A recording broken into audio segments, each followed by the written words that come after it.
What's up, profitable stylists? Here we go this week. Bernard is not going to be on. He is traveling to do the hair show in Nashville. So because he's not here this week, it's like when your parents are gone and you get to have a house party all by yourself. That's what I'm doing. I am unsupervised this week and I am unhinged. And I got John with us, who some of you may know from doing the shows with us. Some of you may not know. John, introduce yourself to the YouTubes, to the world. Hi, YouTubes of the world. My name is John Salvadore. I'm a master colorist. You guys know me from a lot of stuff that Eddie and I have done together. For those of you that know me, those of you that don't know me, I'm the voice of reason when it comes with dealing with Eddie. So when things really explode into flames, please don't blame me. No, yeah, it's because you weren't able to hold me back. It's like how you have the on your shoulder. It's like, no, don't do that. Yeah, when you're not there, I'm doing it. We're going, and that's why I do what I do, and that's what we're talking about this week. Is why do we do the things that we do, right? Agreed. I do them because I don't have a leash, and if I don't have a leash, I'm gonna do what I want. Yeah, that's because your wife's not there with the choker collar on you. I understand. You know, it's so funny because Carmelina too, if she's not next to me, I start doing all kinds of random stuff. She is the reason why I behave most of the time. Or at least I attempt to behave most of the time. Right.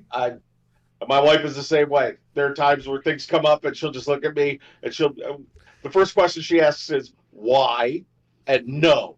So I know. It's the two favorite words. It's the two favorite words. So along the lines of this conversation, Eddie, tell me your why. Tell me why hair, Eddie. Why? Why hair? Why did you choose to do hair? I didn't. I was forced to do this against my will. I was held hostage. But because of my love for my family, then I just ended up doing it. It was either that or I grew up in an era where when you were told that you're going to do something, you did it and you didn't ask questions, because if you did, then you had a group meeting. And the people in the group were generally outnumber you and way stronger than your face. Wow. Okay. No, look, I've talked about this before. I did not choose to do this. I was inspired from seeing my uncle at a photo shoot, and I thought it was the coolest thing in the whole world, right? And then when I got the phone call the one day and he says, "Hey, I think I'm going to open a salon. What do you think?" And I was like, "Damn, that's awesome." He's like, "I want you to come help me." I'm like, "You know what? Of course I'll help, like we're family, right? So of course I'll help. Let me know when we're there." I had actually a really, really, really good job going before that.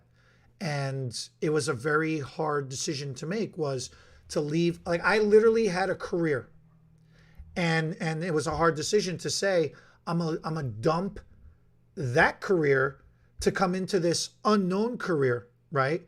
And my only background was helping my uncle and my aunt, assisting here and there.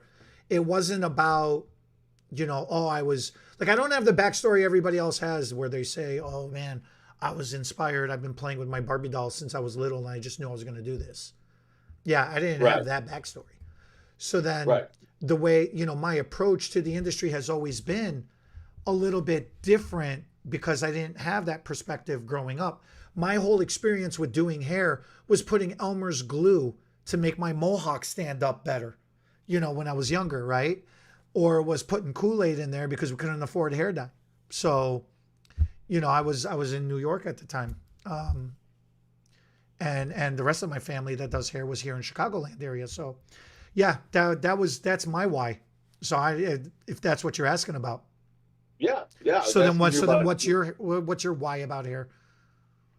My intro to hair was I kind of grew up around the business. My father had a distributorship, and then he worked for a large hair company. And my mom was a financial aid officer for the beauty school I went to. But I went to school. I fell into it. I was miserable working in corporate America. For 2 years almost, and I was waiting to get my hair cut one day, and I was looking around the salon, and I went, "What a cool job! You got to talk to people every day." And I figured I'm going to go to beauty school, and if worse comes to worse, I figured I could do this as a side hustle. Cut friends and families' hair for extra money. And I went through beauty school, paid cash for it out of pocket. I knew what I spent for it. Um, and It was the hardest thing I've ever done in my life, because like Mm. you, I had to teach myself. First off, I had to train my eye. Then I had to teach my hands to do this. I mean, when I was little, they used to just take me out back and spray me down with the hose. I never. Uh, so with that being said, I took it seriously, and then I qualified the beauty school that I went to. I qualified for their teacher training program. And they were like, "Oh, you'd be a great teacher. You know how to talk, blah blah blah blah blah." And I was like, "Well, how do I just go right from beauty school into that without any practical knowledge? How do I teach something that I have zero practical knowledge of?" Mm. So I got them to hold off for a year. I went and worked in a salon for a year, did the salon's training program. Swept hair, wrestled people, for a dollar tip for shampooing somebody, and I really learned a lot. Um, and then I went back and I became an instructor. But my true why is I really love the fact that each day is not like the one before. That's what works for me. That's what tickles, the monkey part of my brain is. It's not going to be the same grind day in and day out. That's my why. That's why you keep doing it, right? That's why I keep doing it. That's why you keep doing it. I think I Yeah. keep doing it because I I've always been fascinated with puzzles. So my mom always used to say, like, when I would get a toy, instead of playing with the toy, I would break the toy because I was more interested with what's inside of it and what makes it work than actually playing with it the way it was intended to be played with, right? So I think human nature is the biggest puzzle to me. I've always struggled with understanding why people do things the way they do, and why do I do things the way I do. Why do we keep pushing ourselves to do the things we do? So that mental puzzle has always intrigued me, and to this day, that's the reason why I do this, is because I'm interested. I want to know what it takes. How do you get somebody from what's in their head, get that out of their mouth, and then we got to take that in. We got to regurgitate that in our minds, and then we got to get that back out of our mouth, right? And those two got to connect to each other. It's wild. It's really, really wild. Why does something so simple as getting your hair done and getting turned around and looking in the mirror magically make somebody so happy? How does that have such an impact on somebody that it can completely make or break somebody's entire mood? And how can that, why does that little act of kindness that we do, of just spending a little of extra time with somebody, talking to somebody, motivate them to pay it forward, to go on and accomplish amazing things in their lives? Like, there are so many questions, and it's such a simple thing well, I always thought that doing this was such a simple thing. It is far more complex and complicated than I have ever imagined, you know? And it's why I keep doing it to this day. So it's wild, because the industry is this never, it's this ocean depth that you never hit the bottom. Like, the deeper you start going into it, you never hit the depth. You never hit the bottom. It just keeps going Right. and going and going. Yeah, I agree. I think like you were talking about, that instant gratification part of what we do is a big reason for why a lot of us do what we do. Um, I love the fact that I'm never done learning. There's always something new. There's always something to keep me keep me motivated to keep coming back for more. I I you know the whys could go on forever, but I agree with you. This industry is so deep, and there's so many avenues that you can take in this industry that that it never ends. It really doesn't end. You really don't know how deep you can actually dive into it. But I think most part of the why, the instant gratification part of it. And I know there's some of you out there that are going to go, oh yeah, yeah, yeah. It's all about the money's great too, guys. Let's not joke about that, okay? Well, If isn't we that know the part of the money, gratification that you're getting paid to do something that you enjoy doing? well, and that's it. You get how many people out there? I mean, I have friends besides I have another friend besides you, and he looks at me all the time and he goes, you guys are rock stars. You get to go in, you get to mess around all day, you make good money, and then you get to go home. You're like a rock star. Me, I gotta grind and grind and grind, you know. And I'm like, well, I go, our grind is just different than your grind, but you know what? Mm. It's a great industry. It is a great industry. I mean, and we could ask why till the cows come home because we all have different whys. That's why I asked you what your why was, is because your why is different than my why. But a lot of times both, we connect on one avenue of it, and that's where we come up with the crazy stuff that we come up with. Um, but I really think and then you can go to the next level with that. Ed is why did you choose to become an educator? Why didn't you just stay behind the chair? It's I like how we keep referring to it as our industry and not our job. Like as we've been talking, right? We keep Right. talking about this as our industry and not our job. And that's the biggest I think that's the biggest thing that a lot of people miss out is there it's you're not doing hair. You're doing so much more above and beyond hair. There are so many different, like you mentioned, there's so many different avenues that you can go down. Like Bernard right now is in Nashville doing the American Hair Loss Council show. And he's going to be doing that all weekend. He just left this morning, right? Next week when we get back, we're going to debrief and we're going to talk about what did you learn at what did you, Bernard, learn at doing this show? What did you teach other people that attended this show? Why did those people that attended that show attend that show? What did they get out of it? And then what did we get out of it? And then after we debrief all of that, we're going to talk about what do we do moving forward? What is the next step? How do we help more people? How do we teach more people? And that was the whole thing. Half of the reason why I went into education was my stubbornness. The other half of my reason for going into education was I was getting frustrated from not learning the things I wanted to learn. And what do I mean by that?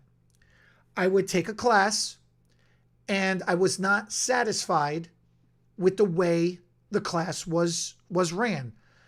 Not necessarily I'm saying I didn't like the educator, and not necessarily I'm saying that I didn't like the brand. I didn't like the content. I didn't like the way the content was not get presented. I didn't enjoy the way the content was presented. That was my issue. So I would come back and I would complain a lot. And every time I would come back and complain, everybody would say, well, if you think you could do it so much better, you do it.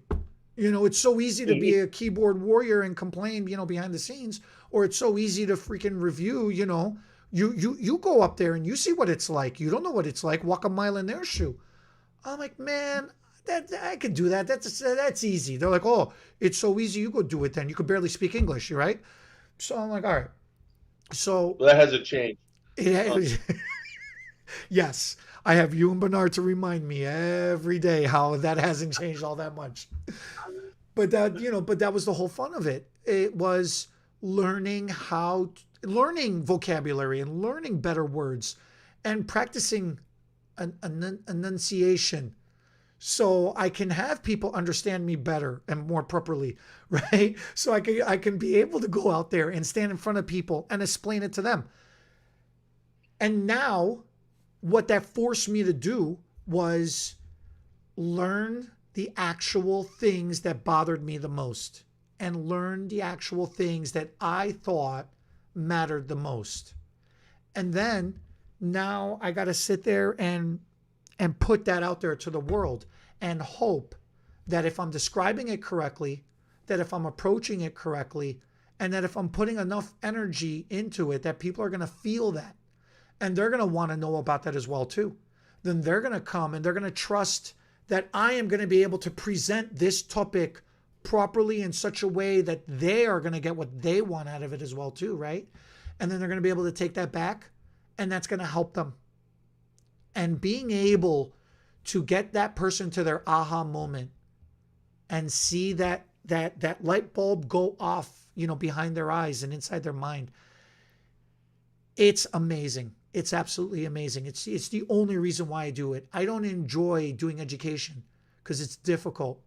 You have to be able, like, why is a good educator have the ability to take no matter what somebody says, whether they think it's dumb or it's intelligent, and keep that energy to keep that person engaged and motivated too, to bring them up to their answer and to do it in the most positively way where it helps keep that person engaged and it doesn't burn that person out. Because I've seen educators slap people down and make them feel microscopic or make them feel like a nothing, right?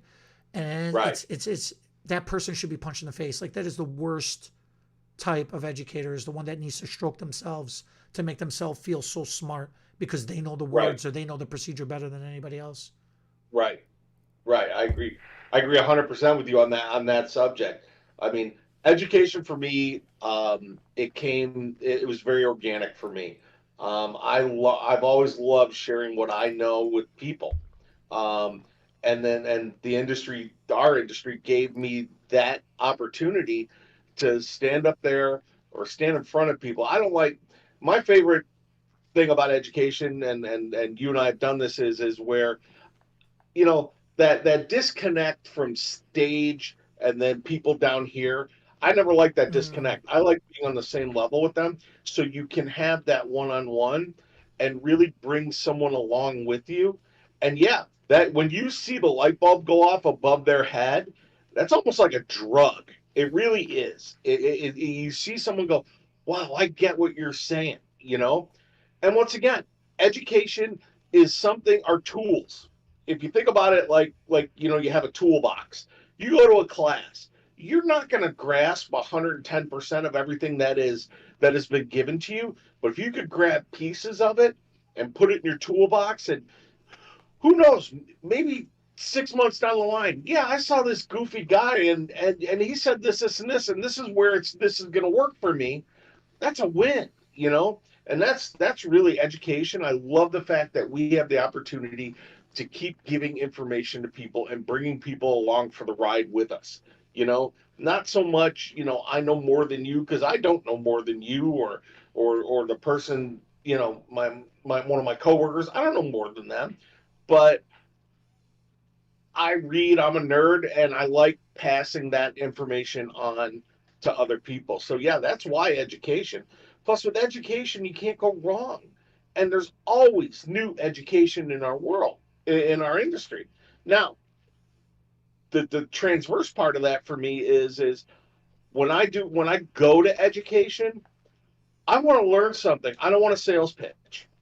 That's my biggest problem, is when it is such an over. And I get it. We work for a company that, yeah, we have to include the products in to bring people along with that. But don't hit me over the head with sales pitches, please don't. And that goes back to our initial conversation of when people get right here on you, what's the first thing you do? You back away. you know Bring them along with you. Yeah, I love education. I love giving education. I love going to education. And I really love that our industry is so education heavy, and it's coming back, especially after the silliness from 3 years ago. I have two questions, Okay. but they're two separate questions. Okay. Maybe you can educate me. Okay, come on, buddy. I'm Bring it. not good with mathematics so much. Okay.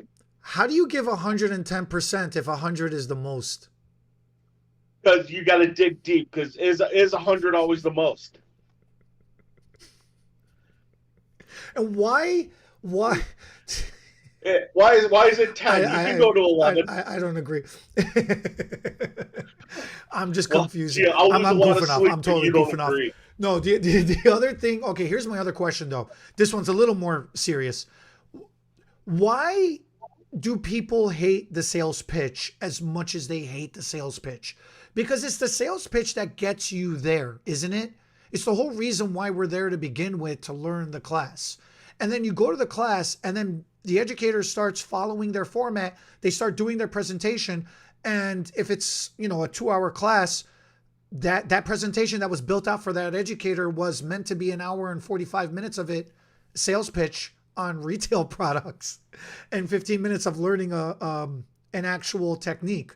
So what is it, or why is it that the sales pitch has gotten such a bad rap for the industry? Because it bleeds out into the clients too. The clients hate getting the sales pitch from the stylist, but the stylist has to do a sales pitch to some effect. It's why the client keeps coming back, isn't it? Oh, we do sales pitches all day long. If you really think about it, I mean, if you really think about when you're behind the chair, you're doing a sales pitch the whole service. You really are. Not only are you selling what your ability is, you're selling product, you're selling your shop, you're selling yourself. And don't make the comment. I know where your brain's going, and No, stop. it's the total Uh, experience of the client it's the visiting total the. experience. But if you're it, how do I say this word? God, you're usually the one that has a problem with the English language. So Bernard's not here Um, this week. Somebody's got to speak English, right? usually it's you and I grunting at each other. But the the the I think that the overt and in your face sales pitch immediately causes people to recoil. I think that if you're giving people information along with your sales pitch, it becomes more palatable and people can actually process it. Like, for the sake of argument, you're working on your client's hair, and you just mentioned casually, for the sake of argument, a keratin treatment would really do wonders for manageability of your hair, making your frizzies go flyaways go away, and then drop it, move on to the next thing, and that client then goes, well, wait, no, tell me about the keratin treatment. You know what I mean? Or highlights around your face is going to brighten your face up. Then you move on. What's that? That sales tech? It's a sales tech, almost like a sales technique, where you give it and then pull it away. The Um, carrot on the stick thing. yeah, the carrot on the stick thing. Okay. Um, if you do it that way, it's great. I think that it's far more palatable when you're doing education. But I think if you're just giving them the hardcore sales pitch, like you said, it's a 2 hour class, and an hour and 45 minutes of it is a sales pitch, and 15 minutes is information. I think that people are going to repel away from that. I think that if you little information, a little sales, little information, a little sales. It's kind of like watching a TV show, like back before streaming. For those of you that anybody that remembers that, you get like what 8 minutes of the TV show, then you get 4 minutes of commercials, 8 minutes of the TV show. You know what I mean? And I think that's the same way. You know, or it's like you're meat and vegetables. You got to take a couple bites of meat, then you take a couple bites of vegetables, then because you don't want the vegetables, but you got to eat them. You know what I mean? It's the same thing. What is puppy dog close? What is what? I don't know. I don't understand what that means. All right, so then you're a parent. You have children, and then you are a kid. Obviously, you have your own parents. I equate it to the difference of your parents telling you something all the time, and then as a kid you don't want to be told, so then you become an adult, and then you're so over it from growing up that you don't want to, that you're being sick and tired of being told all the time. So then when Right. somebody starts hitting you with the sales pitch, you're just like, nah, I don't want to listen to this, right? You start rejecting everything. Would you agree with that? Like, is that a I good fair agree 100. assessment? I totally get that's I get that. You know, it's like we were talking about on the Facebook Oh, side. You know, when you walk in to buy a car, you know, you're going to get that hardcore sales pitch, and and you know that you're going to repel it. You're going to reject it. You're going to be like, no, no, no, you know, and so then then it comes down to that soft close, because then if you start giving somebody something what they want and then you take it away from them, just like a they want kid, it. right? Now all of a sudden the kid Yeah, wants it, right? So right, right. it's almost like that mentality. It's It almost is. like you gotta feed the information in such a creative way that it almost makes it sound like a good idea. And as soon as it starts sounding like a good idea, you just move on. You just pass. Right, right. You've got exactly, exactly. But don't you handle your clients the same way? I browbeat my clients into submission. I just tell them what's up and that's it. You are so Lay down the law. look. Hey, YouTube people, he's not that. He makes it sound like he's that way. I've seen him with his clients. He would. I've seen him almost give a client a pedicure while her color is Never. processing. That Okay, no no no now you're a that is BS. so. Yeah, okay, Eddie. Um, I don't do feet. I don't do feet. It's like some people run away when they see spider. To me, looking at feet is like seeing spiders or clowns. I just run away. or monkeys. Or yeah, seriously, I'm out. I don't do feet. But No, but he talks a tough game, but I've seen customer service at the utmost level with this guy. So don't buy into his shenanigans. it's the respect. At the end of the day, it's the respect. You know what? You just hit the nail right on the head. It is all about respect. And not only is it respecting your client, but it's also respecting our industry. It's respecting what you do, what I do, what the person in the next chair over from you does, from the salon down the street. It's the respect. And I really, that's the big why for me with our industry. I'm so glad you said that, is the amount of respect that we all have for each other is astronomical. It really is. It blows me away, especially like when we do shows and we talk to people and people are like, I remember seeing YouTube 10 years ago and it was fantastic. It's that respect and then people that actually give us information back. Really, it means the world. It's amazing. Respect. I like that. Hashtag respect. We're gonna start that off. You can start that off. Hashtag respect air. Fair enough. Fair enough. And it really is amazing because it's what drives you to get up every day. And it drives you to start looking into other things. What else is available? We all start off learning how to cut hair and color. Those are the basics. Then you start learning how to style and how to condition. Then you start realizing, oh, there's other things too. There's perming, there's other services, right? Then you start Right. getting into the salon. Then you start realizing, in addition to the services, there's a whole business aspect to the industry. And then beyond the business aspect to the industry, there's a whole nother aspect to the industry. So it's like the more you keep looking into it, it's this bottomless pit. It's just nonstop. So then, do you specialize? Why do some people specialize? Why do some people want to be doing everything? Want to be a jack of trades of doing everything like a handyman. There's so much options available outside of behind the chair itself as well too. Whether you want to be an educator or a platform artist, or you want to be an influencer, a social media person, you want to be an editorial, a movies, or do movies, things like that. And then there's a bunch of other things that I'm just forgetting off the top of my head because I'm excited about my thought in the moment. But why specialize versus why be a handyman or like a jack of all trades? I I I personally, well, because I specialized with color for 28 years. I specialize with color. Sorry, someone just walked by and waved at me. It took me completely off my thought That's process. why you not focusing, sucker? That's it. Well, it's because I'm the ADD child. Get one of those laser pointers. I'll Come chase on, it. squirrel, right? Squirrel. But I think personally, me specializing made a lot of sense, but I never threw everything else away when I was specializing. I still took styling classes. I still took haircutting classes. I still took other chemical services. But for me, hair color just it resonated with me. It was my first love in the industry. I loved the fact that I could take this and I could make this. I could take someone all the way to a platinum blonde and still keep the hair in their head. Hair color just really worked well for me.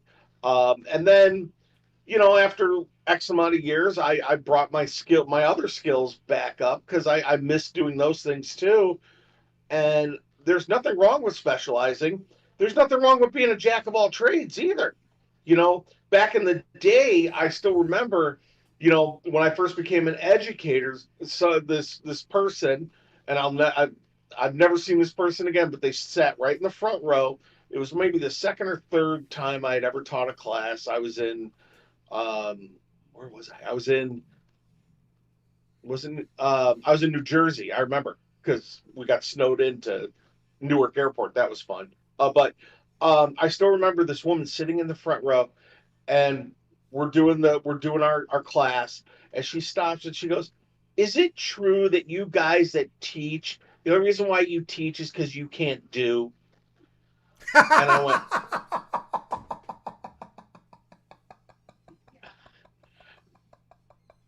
and I right, right, and you could tell, right? So I don't know if you guys can see this, okay?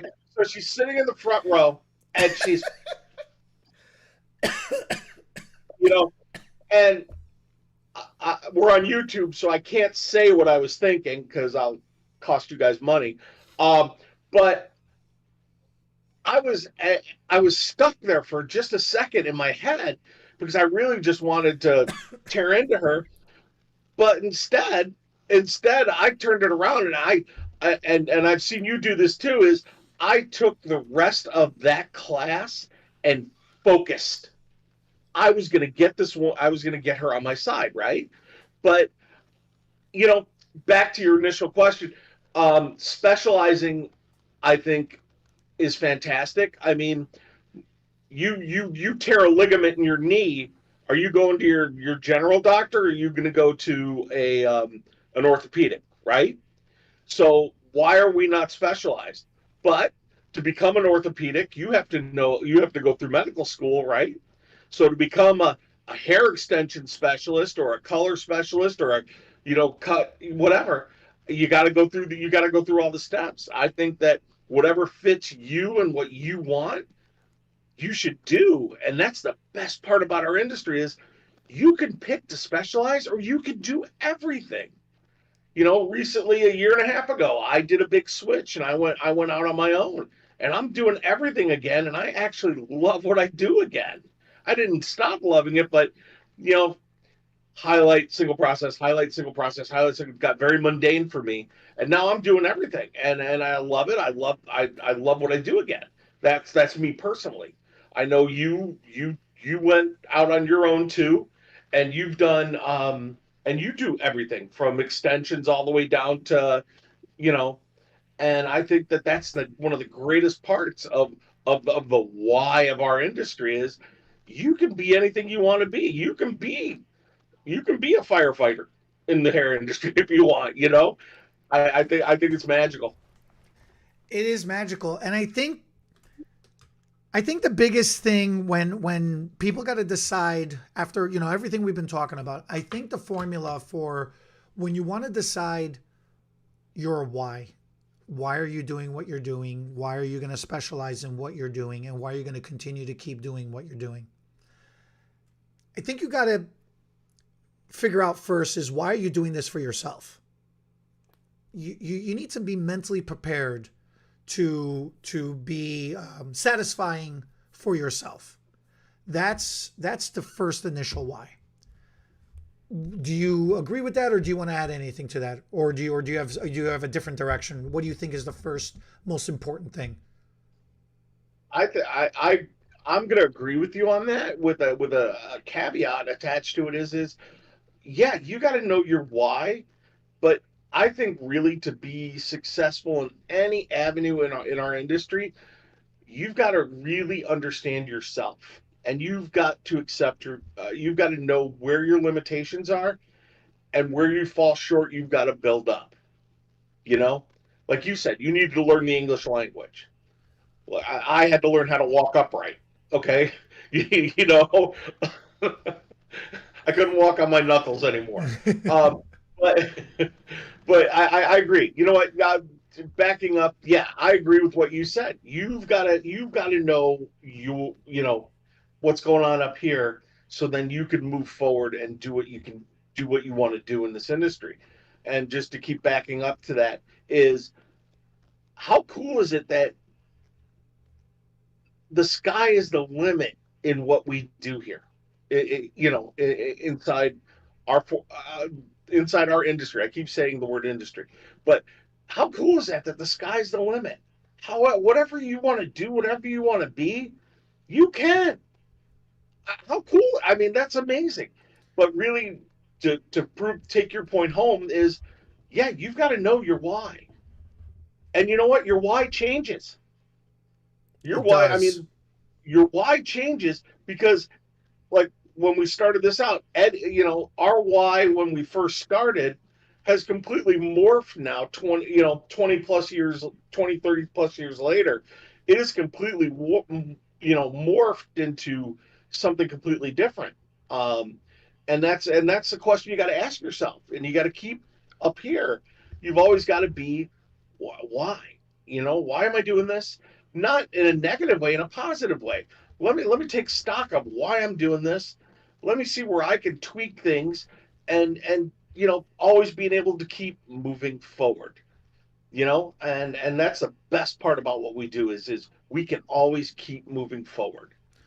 It You said a couple of things which is really interesting because it's so true. The sky is the limit. And when you set yourself a goal and you say I'm going to achieve this, I'm going to get to this, and then you get there and then you realize there's so much more available. Now you're readjusting, now you're going to this next level, then you're going to that, then you're going to that. You can't get lost along the way. You do have to keep reevaluating, and you do have to be comfortable to accept the fact that what your initial thought was with what you started with, if you're achieving what you're achieving and then you're wanting more, that's okay. And right, we tend to get negative really, really quick. We tend to start beating ourselves up really, really quick. You always remember the one client that you messed up. You don't remember the 10 clients before that that went well. You get stuck on the one negative. So in the industry and through your career, yeah, your first 5 years, you may think this is what I'm going to specialize in and this is what I'm going to be. I'm going to be a colorist. Well, then you start learning color and you start appreciating color. Then you start realizing your color only looks as good as your style does. So then you start specializing in styling and in cutting. And then you start realizing, man, there is so much hair. There's so much more hair that I need to complete this look, to get this style to be what it needs to be so my color can really pop. Well, then you start specializing in hair extensions. And then you start realizing, wow, this hair extensions are amazing. I can add on so much more and I can instantly create this look and achieve this look to be like, man, this is exactly what I was trying to do. Then you start realizing, you're maintaining that look after a while. Time happens and you start losing hair. Well, now I want to become a hair replacement specialist. So I'm not going to let that block me. Because how many times I've introduced myself as a stylist and how many times somebody has said to me, oh man, if only I had more hair, then I'd come see you. Well, no, now I have the solution for that because I can specialize in that. I can Right. help you with that, right? And then you start realizing like, man, I have all this knowledge. I have all this information. I want to share it with people. Now I want to specialize in sharing information through education or through shows or through media. I want to capture these moments. I want to become a photographer, and I want to start capturing these moments. Or I want to get on stage in front of thousands of people and show them live. And now I want to entertain people. And now I want to pay it forward. I want to give it back. I want to come on YouTube or on whatever, avenue, media, and have people, consume that media. And I want people to see how that's going to help them. Like your why constantly evolves. It doesn't necessarily change. It constantly evolves into more because you start realizing once you're flying high, man, yeah, it is. There is no limit. Eventually you end up in space. You end up in a different universe. You just keep going. It's infinite, and it's so wild. It's so like why did I just go on this tangent? Because I got so excited. My initial reason for answering your question evolved into a whole nother answer. And I went along with it. And I know it's a story that you and just as a case in point that you and I tell all the time, and I'll let you tell the story about how we met and how us teaming up, how it started. I it's a terrible story. Hold on, I'm going to cut you off real quick because guys, this is the perfect analogy to what Eddie just said about the sky's the limit and things are constantly evolving. So we're gonna start. I'm gonna start this out real quick with. I used to run a color department in a very large salon on the here on the North Shore of Chicago, and I'm gonna let Eddie take it from there. I had just started a new job with HCB Beauty, the distributor that I'm still with. Fast forward, 15, almost 20 years later, right? It was a new job. Darren goes, hey, listen, we have this new color line. I want you to walk in there. I want you to talk to John. He's the head of the department. He's really smart. He knows his stuff. You're really good with color. You're really smart too. You guys are going to be able to speak the same language. I said, all right. So then I walk in. So I go, what? I just walk in? Yeah, just walk in, introduce yourself, no problem. It was my first week on the job. I had never been in a sales, making visits to salon account specialist, whatever the hell you want to call it, right? It's my first week on the job, and you were among my first stops. So I walk in, and I go, hey, I'm here to introduce myself, to John. You're like, oh, I'm John. And you're like, yeah, I'm Eddie. He goes, oh, who do you rep? I said, the color line. You said, get the out of my department right now. Get the out of my, shop. You and your product, take a hike. In not so many nice words. You were cussing me out. Now, I was so confused. I didn't know what to do. So I stood there in front of your face and you're like, are you deaf? Like, get the out. And I'm like, what is happening right now? Because now everybody's staring. It caused a scene. I reluctantly left. I'm sitting in my car and I'm thinking, I'm processing what just happened. And I'm so confused. So I call Darren and I explained to him what happened. And he laughed at me. He thought it was hilarious. So I hang up with him and I'm thinking, what is like the disrespect? Why am I just taking this disrespect? Why do you think you are allowed to yell at me like this and treat me like this? Why does he think it's funny? Why am I doing this job? Why am I going to drive around now to the next 10 places and go through this potentially all over again? I don't even understand what's happening, right?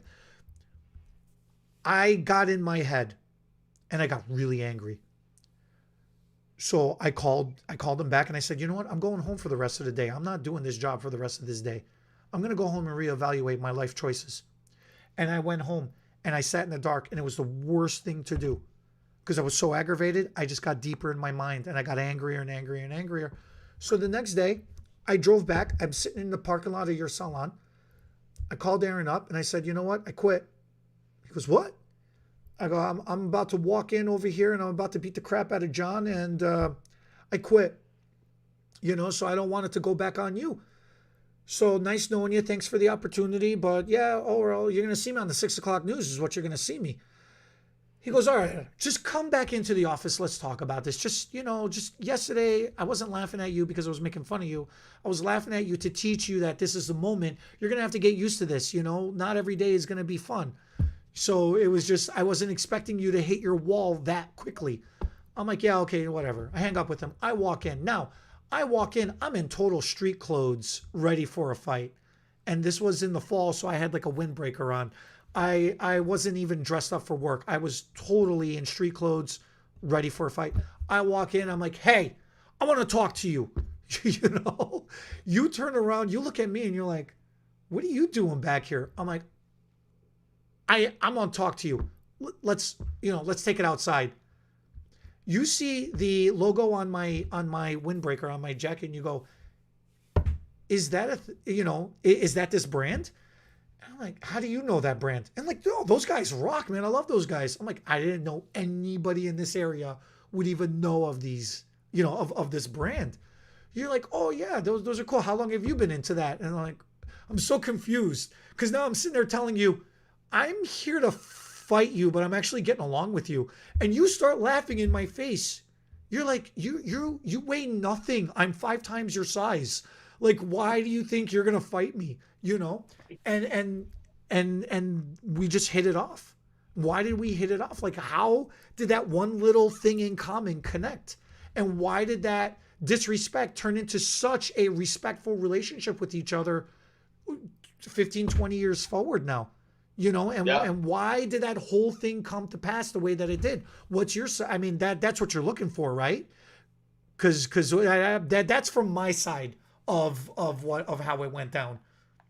Yeah. So that one interaction turned into how many classes, how many shows, being, it takes this much of a why, because you were like, why did this guy do this to me? I'm coming back in.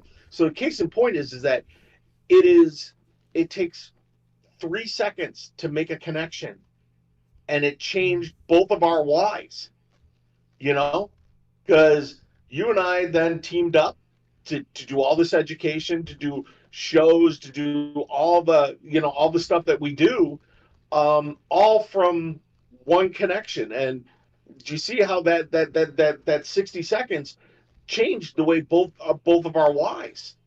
Because from that point forward, then we were friends. From that point forward, then we started collaborating, and the amazing things that we've done, and the insane, crazy things that we've done, and but we can't, and the brawl and the fighting. But that's beside the point, because you're like the little brother I never wanted. But that to prove your point is, it is a constant evolution of everything in our industry and everything that we do, and everybody's why does change. And I agree with you. You do need to take stock of what's in here, more often than not, to keep yourself moving forward. And I'm not saying everybody should be an educator. I'm not saying everybody should specialize. I'm not, you know what you like and you go with it. But always leave yourself open to maybe take on more, to maybe change a little bit, change the way you do things. Hey, no one likes being bored. Sometimes you got to change what you do with each client, right? You do a consultation with each client when she comes and sits in your chair, right? I mean, you're still behind the chair. I'm still behind the chair. We're both part-time behind the chair. Every client I still do a consultation with. And I'm always constantly looking to what little tweaks could I do just to keep things interesting for them, and also just to improve for them. And I think that not only for your clients, you have to do that for yourself. How can I improve? What's the one thing that I could just tweak just a little bit just to keep things interesting? No one wants to be bored, right? No one wants to be bored. And I'm not to get on a rant, but these things create boredom. I don't care what anybody says. It's great to look at your TikToks and all that, but how many times my wife and I were out to dinner not that long ago, and we're looking around, and I'm constantly always looking. I hand my business cards out like they're candy. I go through a ton of business cards, and I'm always looking around for someone that I can approach with my business card, just because I don't always want to do the same thing over and over again. So some new blood always works. And everybody, 90% of the people in the restaurant were like this. We were looking at each other. No one talks to each other anymore, right? But and that's why when people sit in my chair, I make them turn their phones off now, unless they absolutely have to keep their phones on. Because this does not equal a good haircut with them head down doing this and all this. It doesn't equal a good haircut. It doesn't equal a good service. You're here for a reason. You're sitting in my chair for a reason. Put your phone away for an hour, and let's give each other some attention. You got to figure out for yourself why you're doing what you're doing. You got to then evaluate what you're doing to see why you're doing that, if it's good for your business. And if it's good for your business, then you got to evaluate why it's good for your business, because that's what's going to affect your bottom line. And Yep. if that's affecting your bottom line positively or negatively, you got to question, why is it doing it that way? Because then that's going to affect your personal life. And then you got to reevaluate your personal life too, and decide why you're doing what you're doing in your personal life. Because at the end of the day, you go to sleep, you wake up the next day, rinse and repeat. You start it all over. And if you constantly reevaluate why it is you're doing what you're doing, those steps over and over and over, you're going to become satisfied. Satisfaction will equal motivation. Motivation will put you to achieve higher standards. Higher standards will bring you more success. And more success will be in a multiple ways, whether it's mental stability, whether it's financially, whether it's emotionally or spiritually, however you want to refer to it as. That's the circle. That's the circle that it keeps spinning around in. So that is the best advice I can tell you. This is the whole discussion about asking yourself constantly and reevaluating constantly the question why, and doing what you're doing. Right? Yeah, you put it the best. I can't even add to that, because I think you wrap that up beautifully. You just constantly got to be reevaluating and asking yourself why. That's going to help you across the board. You know, I agree. I agree. One last announcement before we sign off. We just hit 15,000 subscribers, 16,000 subscribers. So that's awesome. Really appreciate all of that, guys. Bernard always tries to force me to ask for it. I never ask for it. I realize that I've been saying it wrong this whole time. I've been telling people to hit it twice, the subscribe button, and that makes you unsubscribe. So in my refusal to ask for it, I've been telling people to go away. But as far as I do appreciate it though. Don't misunderstand me. I do appreciate it. So I'm going to make a video for a giveaway for our milestone that we've achieved, for the, hitting that milestone. Look for that coming up in the next week or two. And we'll do the giveaway, throughout the rest of this month. And then we'll actually, do the giveaway next month. As always, I always ask for comments, and the comments this week, what I'm going to ask for is, what is your why? Do you understand what we're talking about? Do you agree with it? Did we miss something? Share with us what it is that keeps you going, and how do you go about reevaluating? What's your process for reevaluating why? You ask yourself why. Thanks for watching. We'll catch you all next week.